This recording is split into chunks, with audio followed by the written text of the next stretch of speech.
हमारे शरीर के अंदर गहरे छुपे एसोफेगस और पेट तक पहुंचना एक मुश्किल काम लग सकता है।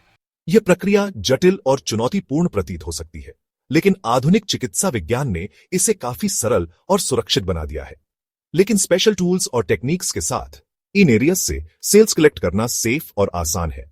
इन उपकरणों और तकनीकों ने चिकित्सा क्षेत्र में क्रांति ला दी है, जिससे डॉक्टरों को हमारे शरीर के अंदरूनी हिस्सों की जांच करने में मदद मिलती है। यह प्रोसीजर अक्सर एक गैस्ट्रोएंटेरोलॉजिस्ट द्वारा किया जाता है, जो इस क्षेत्र में विशेषज्ञ होते हैं। वे इस प्रक्रिया को बहुत ही कुशलता और सावधानी से अंजाम देते हैं। एक लंबी फ्लेक्सिबल ट्यूब का यूज करता है, जिसे एंडोस्कोप कहते हैं। यह ट्यूब इतनी लचीली होती है कि इसे आसानी से मुंह से होकर गले और पेट तक पहुंचाया जा सकता है। एक पतली फ्लेक्सिबल ट्यूब से जुड़ा एक छोटा सा कैमरा इमेजिन करो। यह कैमरा डॉक्टरों को हमारे शरीर के अंदरूनी हिस्सों की स्पष्ट तस्वीरें दिखाता है। एंडोस्कोप बेसिकली यही होता है।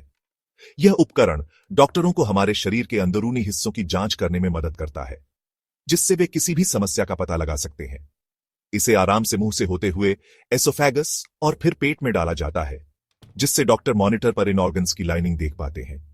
यह प्रक्रिया बहुत ही सावधानी पूर्वक की जाती है, ताकि मरीज को कोई असुविधा न हो, जिससे डॉक्टर मॉनिटर पर इन ऑर्गन्स की लाइनिंग देख पाते हैं।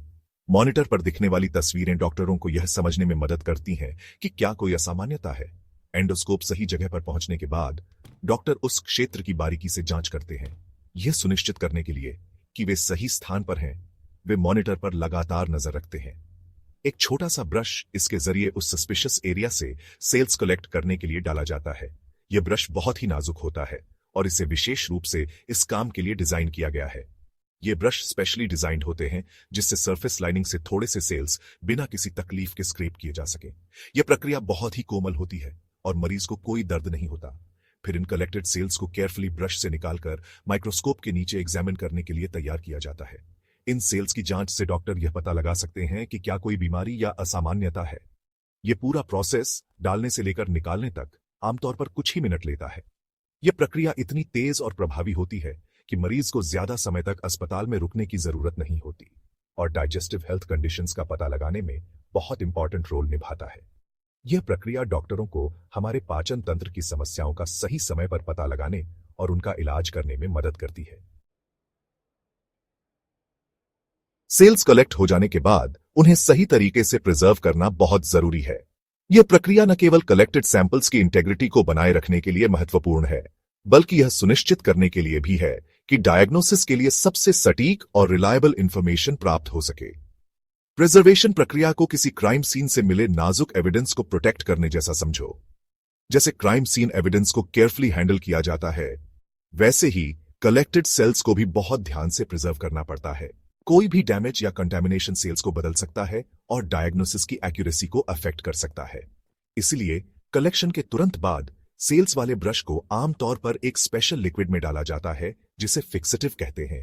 यह फिक्सेटिव एक प्रिजर्वेटिव की तरह काम करता है, जो सेल्स को टूटने या अपना अपीयरेंस बदलने से रोकता है।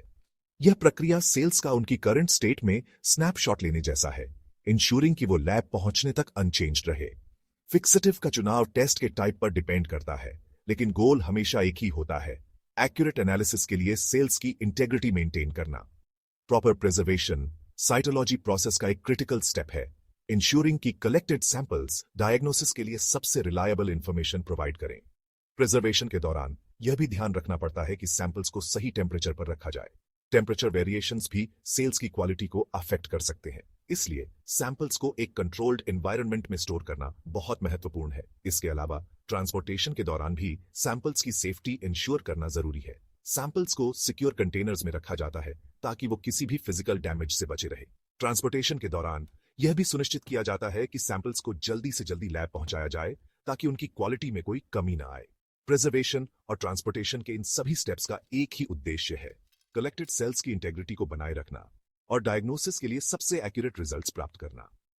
प्रॉपर प्रिजर्वेशन टेक्निक्स न केवल डायग्नोसिस की एक्यूरेसी को बढ़ाते हैं, बल्कि यह भी सुनिश्चित करते हैं कि ट्रीटमेंट सही दिशा में हो। एक्यूरेट डायग्नोसिस के बिना सही ट्रीटमेंट प्लान बनाना मुश्किल हो सकता है, इसलिए प्रिजर्वेशन प्रक्रिया को लाइटली नहीं लिया जा सकता। यह साइटोलॉजी प्रोसेस का एक फंडामेंटल हिस्सा है, जो कलेक्टेड सैंपल्स की इंटेग्रिटी और रिलायबिलिटी को सुनिश्चित करता है। प्रॉपर प्रिजर्वेशन साइटोलॉजी प्रोसेस का एक क्रिटिकल स्टेप है, इंश्योरिंग की कलेक्टेड सैंपल्स डायग्नोसिस के लिए सबसे रिलायबल इंफॉर्मेशन प्रोवाइड करें। प्रिजर्वेशन टेक्निक्स और उनकी इंपॉर्टेंस को समझना मेडिकल प्रोफेशनल्स के लिए बहुत जरूरी है। यह न केवल उनकी एक्सपर्टीज को बढ़ाता है बल्कि पेशेंट केयर को भी बेहतर बनाता है। सेक्शन 4 सफर भी जरूरी सैंपल्स को सावधानी से ट्रांसपोर्ट करना। डॉक्टर के ऑफिस से लैब तक एक साइटोलॉजिकल स्पेसिमेन का सफर कलेक्शन और प्रिजर्वेशन जितना ही इंपॉर्टेंट है। किसी नाजुक पैकेज की तरह इन सैंपल्स को डैमेज या डिग्रेडेशन से बचाने के लिए केयरफुली हैंडल करना जरूरी है। स्पेसिमेंस को आमतौर पर सिक्योर कंटेनर्स में रखा जाता है जिन पर पेशेंट की इंफॉर्मेशन और टेस्ट का टाइप क्लियरली लेबल किया होता है। ट्रांसपोर्टेशन के दौरान लीकेज या ब्रेकेज से बचाने के लिए इन कंटेनर्स को केयरफुली पैक किया जाता है। कुछ केस में सैंपल की इंटेग्रिटी मेंटेन करने के लिए स्पेशल टेम्परेचर रिक्वायरमेंट्स जरूरी हो सकते हैं, जैसे कुछ स्पेसिमेंस को ट्रांसपोर्ट के दौरान ठंडा रखना पड़ता है। इन ट्रांसपोर्टेशन गाइडलाइंस फॉलो करने से सैंपल्स लैब में ऑप्टिमल कंडीशन में पहुंचते हैं, प्रोसेसिंग और एनालिसिस के लिए तैयार। सेक्शन 5 राज खोलना, एसोफेगल और गैस्ट्रिक सैंपल्स की प्रोसेसिंग। केयरफुली कलेक्ट और ट्रांसपोर्ट किए गए स्पेसिमेंस के लैब पहुंचने पर असली डिटेक्टिव वर्क शुरू होता है। यहां स्किल्ड साइटोटेक्नोलॉजिस्ट्स माइक्रोस्कोप के नीचे एग्जामिनेशन के लिए सैंपल्स प्रिपेयर करने के लिए स्पेशल टेक्निक्स यूज करते हैं। पहला स्टेप होता है फिक्सेटिव सॉल्यूशन और किसी भी डेब्रीज से सेल्स को अलग करना। यह अक्सर एक सेंट्रीफ्यूज का यूज करके किया जाता है जो सैंपल्स को हाई स्पीड पर स्पिन करता है, जिससे भारी सेल्स नीचे सेटल हो जाते हैं। फिर कॉन्सेंट्रेटेड सेल्स को ग्लास स्लाइड्स पर फैलाया जाता है जिसे स्मीयरिंग कहते हैं। माइक्रोस्कोप के नीचे प्रॉपर विजुअलाइजेशन के लिए स्लाइड पर सेल्स की एक पतली इवन लेयर बनाना जरूरी है। फिर इन स्लाइड्स को स्पेशल डाइज से स्टेन किया जाता है जो सेल्स के डिफरेंट पार्ट्स को हाईलाइट करते हैं, जिससे किसी भी एबनॉर्मेलिटी को आइडेंटिफाई करना आसान हो जाता है।